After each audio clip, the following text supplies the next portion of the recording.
Welcome back to the Library Podcast, where stories are held, shaped, and reimagined. Today's guest works in the spaces we don't always see, but deeply feel. A VFX supervisor working at the intersection of technology and storytelling. Mel Garber helps build worlds, bend reality, and expand what's possible on screen. This is a conversation about imagination, craft, and the invisible layers behind the stories we consume. Mel, welcome to the library. Hello, nice to be here. Hi, thank you so much for coming. Yeah. How are you? How did you arrive today? How are you feeling? Very well. Yeah. I'm deadline, so there's a lot to be done. What are you? Yeah, but it's not too far, so it's pretty easy to get here. Oh, brilliant. Yeah. Okay, we really appreciate you. So Mel and I, we met last year as Mel works at the Bristol Digital Futures. I'm at MyWorld. MyWorld. They're kind of doing the whole thing, combining sort of, but I'm on the MyWorld side. Yeah. And Mel gave this incredible presentation about his work, his journey of working within VFX, working with global brands. So as soon as I saw you, I was thought, even back then, I said, I want you to be part of the podcast. So thank you so much. Yeah, anytime. Okay, are you ready to get into it? Yeah, let's do it. Okay, so let's start at the very beginning, before titles and projects. What first drew you into VFX and digital storytelling? Well, I mean, I think when I was a kid, I've always been into cartoons, movies, video games, all of the media consumption that we all do. But moving from England to America at 5, I realized that, I went from 5 channels to 100 channels. So that kind of blew my mind, and my dad's mind as well. And, I just got exposed to a lot of stories, a lot of stuff I hadn't really been able to see. Yeah. And my parents bought me Nintendo, and that also just blew my mind as a kid, just it all. And when I realized that they were made by people, a 7-year-old, you realize that people make these. I was like, that's something I might want to do. Wow. So it kind of just got me into it. And I was always drawing back then and making comic books and stuff. So it's always been something I've been passionate about. So you've always been kind of creative from quite a young age as well. Yeah. That's very interesting because especially the whole 5 to 100 channels. Oh yeah, it blows your mind when you're a kid and you kind of understand what TV is, but then you get so much choice. But you didn't have the choice paralysis that we have nowadays, But back then you kind of just. Well, there's too much choice. Yeah, but you could kind of just take it in back then. Yeah, I remember coming from Uganda where we had one channel. I know this isn't about me, but I'll say this really quickly. We had one channel that came on between 7 and 10 o'clock in the evening, and it was some random TV program, and then the news, and then the national anthem, and that was it. So and then coming here to see 4 or 5 channels was whoa, and they're on every single day. Yeah, I mean, America's biggest export was entertainment, so it's just when you're going to a place that has that much entertainment in general, it's it's not for pretty much anyone. Yeah, at that time, really, even anywhere in the world, I would imagine. And so do you think from that age, from quite a young age, you thought, was there a moment you realized, you know what, I want to do something creative, or I want to have a career? You don't really think that when you're a child. I kind of did. I mean, I knew I wanted to I was kind of piecing it together as a kid. So I was kind of I want to make video games. I want to make comic books. I want to make cartoons, and that really hasn't changed, What was your favorite cartoon? I mean, when you were younger, it depends on what time of day it was, really. Okay. Looney Tunes, Tom and Jerry, all of that shaped my life. Batman animated series, all of the. Yeah, I mean, all of the stuff that was on Nickelodeon, Cartoon Network, Fox Kids, that stuff shaped me as a child. Yeah, and then you had a lot of the sitcoms that were kind of Family Matters and all of those. Yeah. Back in the day, and those were all quite the Power Rangers, all of those shows, Kamen Rider. Yeah. Yeah, the list Brilliant. is endless, really. And the movies, but Of course. Mine was gummy bears, but that's Yeah. another story. Okay, so what kind of training or learning like got you into the field? So, I mean, through school, we had like a couple of art classes, but they weren't really geared towards anything substantial in that respect. Like, they teach you how to draw, but like, it was just, a class for everybody. Yeah. But I went to uni in America, Did you? Bloomfield College. Was that in New Jersey? In Jersey. Yeah. And the school was, you got out of it what you put into it, So I was able to get a study abroad program over there to go to South Korea. I did a lot of studying out there. That was the most studying at the time I'd ever done. So it was like almost like a whole degree crammed into like, half a year, 3/4 of a year. Wow. And then when I was in New Jersey, I was studying animation, game design, and graphic design, kind of all together. And then the global bank crisis, economic crisis happened. 2008?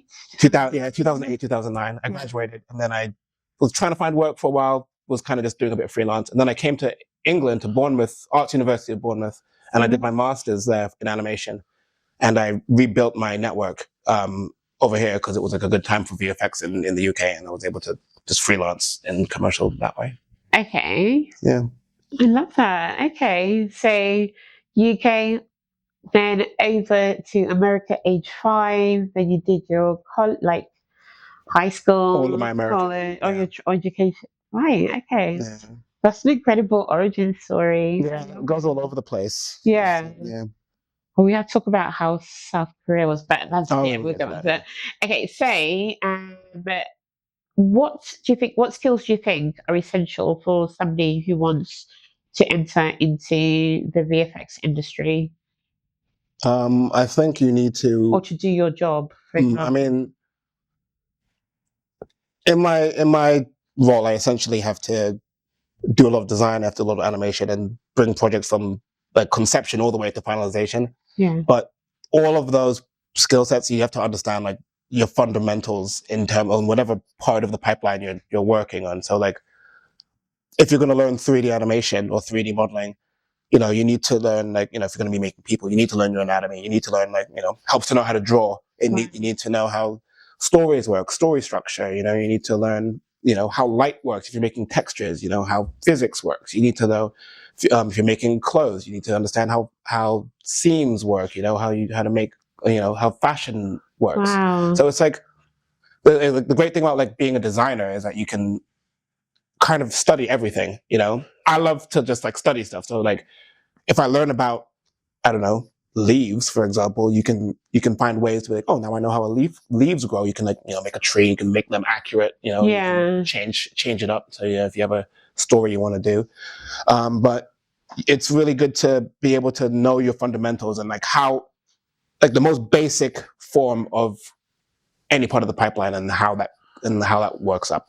So it seems like it can be quite like all encompassing to actually have, it's not just one strand. It's good for you to have the basic essentials of different strands in order for you to become a creative that is able to. Yeah. I mean, with VFX, it's mostly, specifically VFX, it's like problem solving, for design, like, if you're doing like concept art or like design work, I mean, it's also problem solving. You're going to solve the problem for the client, but you have to look at the world around you and connect the dots, Yeah. So that being able to like do that, make connections to things that you might not necessarily see right off the bat is like a useful skill to have as well.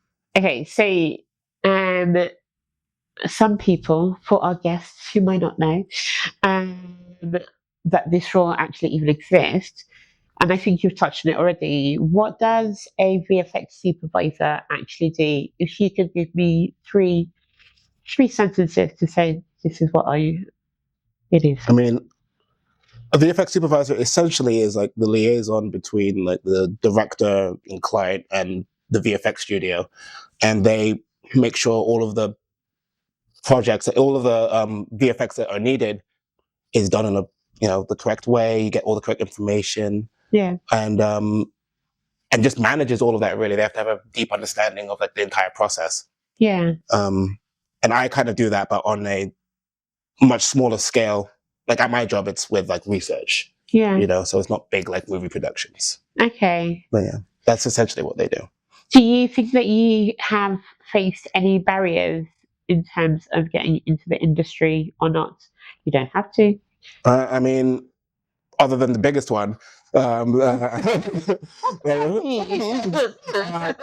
than that, it's yeah. I mean, it's nowadays it's a very saturated industry. And when I first started out, there were a lot of people getting into it, but I could also see that like you could see who wasn't serious. Yeah.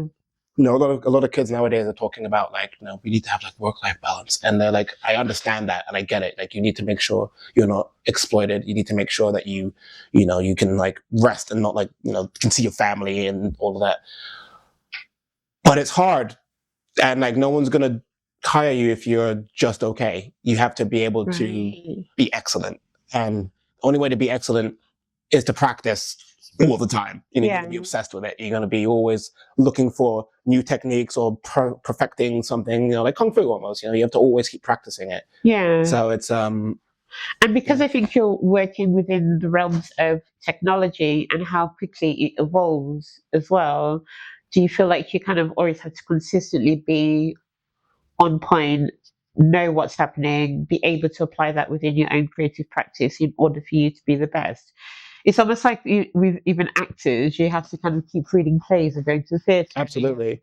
Yeah, I mean, I'm always watching new shows, seeing what's out, playing new video games, see what they're doing in game design, in rendering, real-time rendering. Yeah. Photoshop comes out with an update every 5 minutes. I use a lot of 3D Studio Max, which 3D modeling software, and I just installed 2026 version, and I look online and there's like tutorials for 2027, and I'm just like, and it's been like this for at least like a decade now, and it still surprises me. Yeah, you have to not only keep your techniques up, like if let's say you're an artist, you have to know how to draw, and keep practicing your drawing, but you have to practice the software as well, and then like keep up to date with the software. Sometimes the software you love becomes bad, and you have to find new software, and it's just, or gets bloated. It's ever changing, and with that, like VFX is often invisible when it's done well. How do you feel about that? I mean, that's essentially what you're getting into the job for. I mean, and it depends on the film, or if you're working on film, for example. But like, I come from a lot of commercial background, so like, sometimes the entire shot is CGI. Yeah. And most people wouldn't even really think about it. Yeah. If you've done your job well.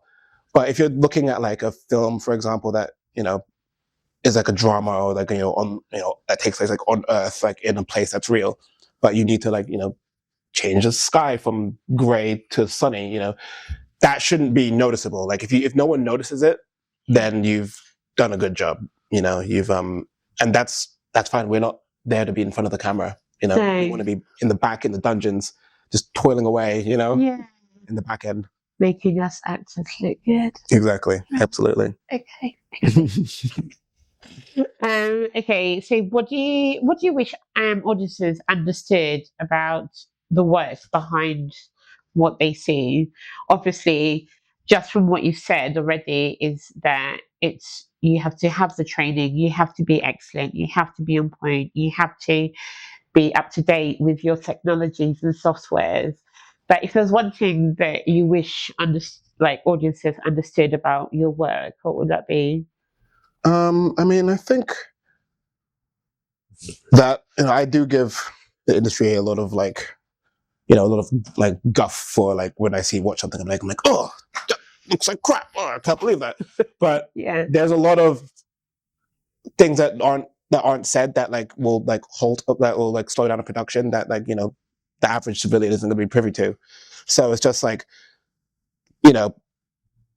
for the most part, even if it seems like there's just like people are churning, just the corporations just churning out these shows, like people are still putting like a lot of work into it, and like sometimes the system itself can be a hindrance to like the creative process. And like everyone's trying to work around that. Like if a show comes out that no one really likes, but there's still like thousands of hours poured into it, and like you can even like break down something that you might not even like, but you can find like high quality within that, and it's just sometimes a shame that like sometimes like you'd look at the effects as you wouldn't take notice of the effects because the narrative might not be so good. Yeah. And you won't like separate them. But it's all part of an enclosed package. So do you see yourself as a storyteller? Oh yeah, for sure. Yeah.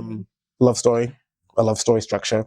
I like just listing the stories. I like participating in stories. Yeah. Been writing and drawing comics for God knows how long. Yeah. So I've seen some of your work. It's really good. The little storyboards as well. So like if a lot of commercials, I mean, because I come from the animation background, the storyboard is essentially your like Bible. Yeah. And it's just like in a perfect production, you'd have the storyboard, you animate that, and that would have your animatic, and you would just replace shots from your animatic with real shots. And like, the story should work with the storyboard. Yeah.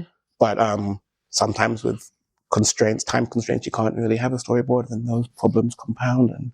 And then okay, so then for you, in terms of your creative process, is there, when you come to a project, do you kind of look at what the client and director want? Oh yeah. And then put your own creative? Depends on the client. Yeah. If it's like a. Do you have are there certain clients that you have the freedom to be able to be more creative, and some who kind of work within certain? Yeah, it depends. Yeah, it depends on the client. Like some commercial projects they'll have a very exact brief. Like you have to use these exact colors, or you have to do it again. Everything has to be to the pixel, especially for television. You have to like make sure it's exact. But yeah, there's some artistic license you get with certain projects. A lot of music projects you get a bit of license. Yeah. But yeah, it depends on the client. Well, on that note, can you think of a point where, in a project that you've seen or maybe you've worked on, where VFX transformed like a whole scene or created a beautiful moment? I mean, a very. I'm going to go with Pirates of the Caribbean 2. This one's talked about a lot with Davy Jones. Mm-hmm. I like Pirates of the Caribbean enough. I don't think they're like great movies. They're just like movies that like are around and they're kind of fun. But the Davy Jones was like essentially. I felt like a lot of people think he's at the pinnacle of just like when you were allowed to just like really just dive into CGI and have this like the best people working on like as best as they could to perform, have such a brilliant performance, brilliant animation, and like that's just like every time I watch it, I'm just like I might not enjoy the narrative, but like I could watch Davy Jones play the piano with his face all day long. Yeah, it's just like the most amazing like culmination of just like CGI and just like human ingenuity that's out there. There's a lot of scenes like this, but off the top of my head, that's one of the first examples. okay, I like that. We'll have to check. We'll have to like roll the tape on that one so we can see it. Okay. So you've also worked on global brands. What is that like working with global brands? And are they sometimes, not to name any names, are they the ones that actually have very strict constraints in terms of what you are allowed to work with or work within, or do they sometimes allow you to have that freedom? Yeah, I mean, most of the global brands I've worked with, they've been very much, this is the brief, and we have to protect this identity, this IP. You have to protect that brand. Brand identity is worth billions, but you learn how to work within those constraints. Yeah. I'm working on a project right now it's a global project, and it's a lot of the times when you work on it, like things are usually compartmentalized, so you don't have to like talk to like. You're not talking to the brand directly. They're talking to someone, and that person will like filter all the useless information out, and then that will talk to you. Yeah. And then you have that entire like process that goes back and forth. So you're kind of shielded from the nonsense. Yeah. But yeah, I think like with a global brand, it's you learn how to have freedom within the constraints. Right. Okay. And of course, if it's a global brand, you're obviously working across teams. Sometimes you have to work across countries.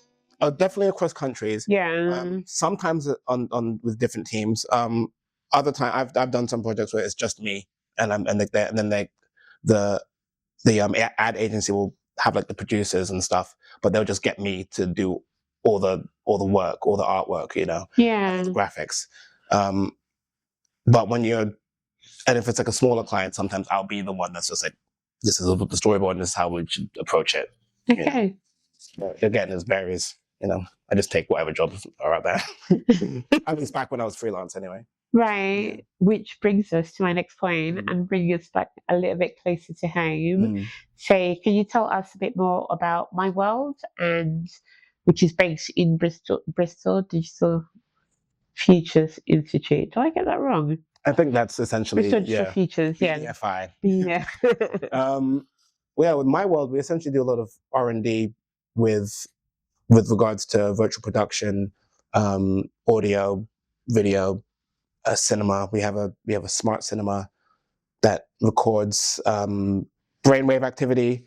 We can get all the biometrics like perspiration, eye tracking, and we can use that information based on like what you're seeing and figure out the correlations of that data. I don't do that bit, but we have people that do that. We've got a massive LED wall that we use for virtual production, and a whole bunch of kit in there. A reality emulator that is like a 360 LED wall that we can use for like prototyping of all kinds of projects, and it's got tracking inside and 3D sound. Yeah, we've worked on a few like local projects that are just like short films. We've had some people do shooting in there. Yeah. We've done a lot of training. Weka Boot Camp is training for industry professionals that would like to learn more about virtual production. Is that part of their skills boot camp? Yeah. So we have that, and that's been really awesome. I think we've done at least 3 of them now. Really? I think. And everyone's amazing on them. They always just do great work, and people get to try out different parts of the pipeline that they wouldn't have normally, they wouldn't get a chance to. So that's really good. So with all that said, like, what do you think? Like, it's obviously people do say that Bristol is a very creative city. What do you think is exciting about what's happening in Bristol right now? I mean, I feel like everyone's getting to a point where there's like all digital stuff that's coming out, and then you've got like the big massive companies that are putting out, whatever media they're putting out, and there's like a middle ground that like people are trying to fill gaps with, in terms of music and art and performances and theater and all of that. And I feel like there's like a very interesting time where people are really trying to put community together, not necessarily online, but like in person, and just like have like community-led events and like people are trying to build culture now. Like kids need to like start building like their own culture, and it can't just be like online. You need to be able to have access to be able to make the stuff they want to talk, that they want to make, that portrays where they're from. Yeah. So I feel like there's a lot of that going around, and it's nice to see, and I'm trying to help facilitate it as much as I can. I think it's really important. I love that actually, because I think it kind of really aligns with the library. I like the idea of young people being able to build their own culture and therefore build their own community, and therefore by being able to, and I think one of the ways you can do that is through creativity and finding like something creative to do and finding that creative community that you can be part of. Exactly. Build on. Yeah. And also like raise the standards of just like, you don't just have to shoot it on a phone and then publish it. You can like frame it, you can just light it a little bit. Learn like the little things that you can still do at home, but like, you have the knowledge and education to be able to make it look that bit better, and then like someone else might see that and be like, oh, that person seems to know what they're talking about. Yeah. Thing snowball, and I just feel like we just need a bit of that, Okay. So let's look to the future. How do you think technology is changing the way stories are being told? I feel like currently the main mindset is just short form, nutritionless snippets that don't really give you enough to survive, Okay. and you have to curate it yourself. Right. There's been a lot of amazing tools that have been coming out that help with production, that help with all kinds of things.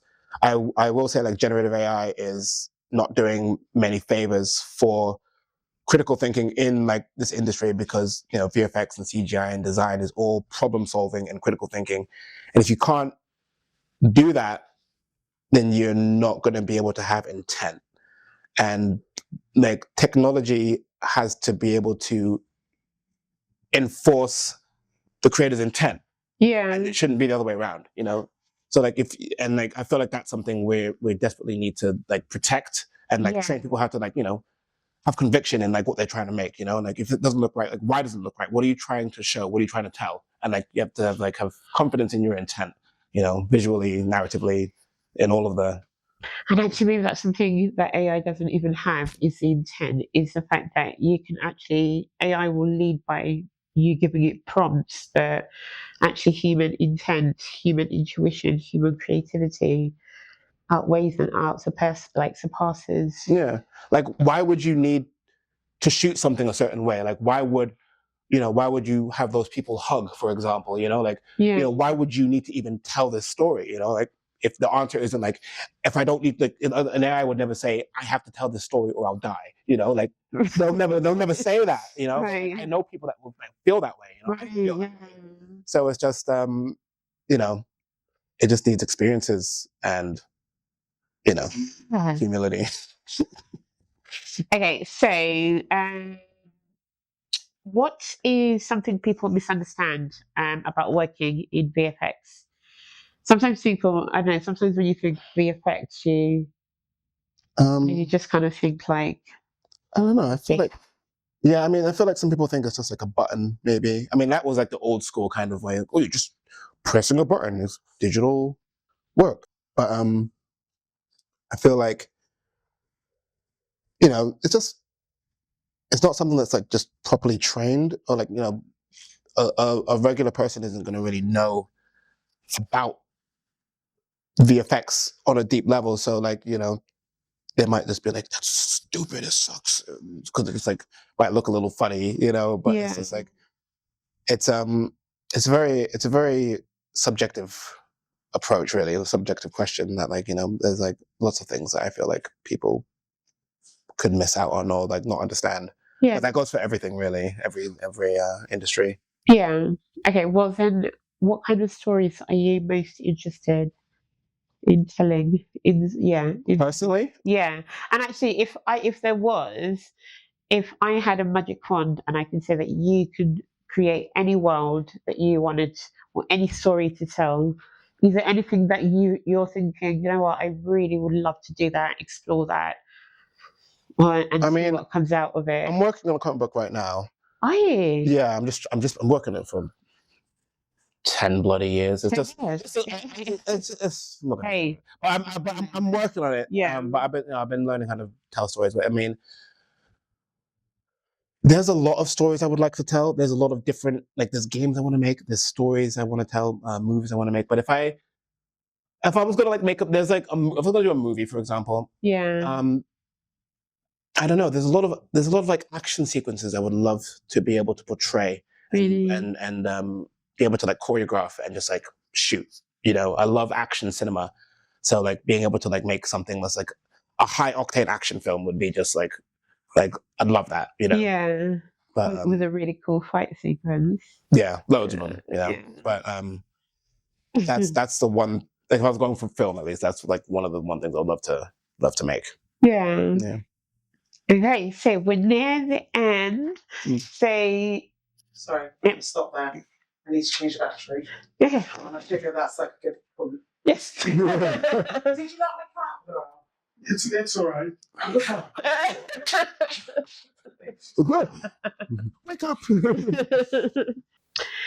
In terms of influences, films, people, or technologies, which of them have shaped your life or your practice? Oh, I mean, everything kind of like helps shape my life in terms of that. Like, The Matrix, when the first Matrix came out, that changed my life. Who Framed Roger Rabbit? That changed my life. Yeah. Kung Fu Hustle changed my life. Kung Fu Hustle. Who's that? Yeah, Stephen Chow, Hong Kong director. He's my favorite director. His movies changed my life. Lots of TV shows, a lot of cartoons. As I said earlier, Batman animated series, the Justice League animated series. There's just so much animation that has just like affected my life. Film, video games, that have just like literally just blown my mind. Like going to be living in like America and then also studying in America and then also going to South Korea, like were you influenced by one of my favorite like genres is arcade dramas. Yeah, or they're like mental. Korean revenge dramas. They're absolutely Do you watch? mental. I watch them and I just say the BBC could never do They can't do it. I didn't really watch them like that, but I had friends who did, and I've seen some episodes. And I'm just like, this is hardcore. This is like. But I play StarCraft, and that was like Korea's national sport. And it's like a strategy game online. It's been around for like 25, 30 years at least now.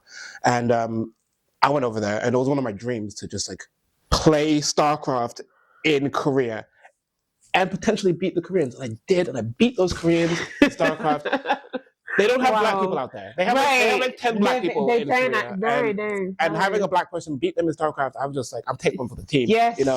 That's for Sierra Leone, Yeah. so yeah, but lots of influences. My professor out there as well, he was Professor Ko. He was unbelievable at like everything visual. He could do everything, and he took me under his wing. Yeah. And taught me unbelievable amounts of stuff. So that's incredible. Yeah. Big respect. Big respect. I love it. What's his name? Professor Ko. Professor Ko. Because I think it's Ko Ki-hwan. But I'm like, I just haven't like said his name in so many years that I can't actually remember if that's his name. But I need to like message him and please do say what's up. Let him know when this podcast comes out. I'll send just it. Be like, I spoke about you. You did it, Professor. I'm trying. Okay, so at the moment, what are you archiving through your work, even if people don't see it? So what are you working on at the moment? I've got my comic book I've been working, just essentially learning how to write properly. Like I did it a while ago, read it, and I was like, oh, I can't write. So I've been like learning how to write. Oh, really? Like properly, yeah. So I'm working on that, and I've just got like loads of drawings. I've got a little like action platformer I'm trying to work on. Lots of drawings that I just have, but it's mostly a comic book and a video game, little platforming video game that I'm just trying to just do in my spare time. Okay. Yeah. So we're near the end, and this is the Leave Your Mark section where you are able to leave a quote for us for the archive, something about your work, your creative practice, or storytelling. Because as I was saying before, is I want somebody to be able to say, I remember I watched Mel Garber say this about this. And then that would be you. So the floor is yours. I would say that there's no real substitution for hard work. Something my dad always would tell me that. Always look at your fundamentals, always try and like compare your fundamentals to like modern practices, and be kind, especially if you don't know what's going on.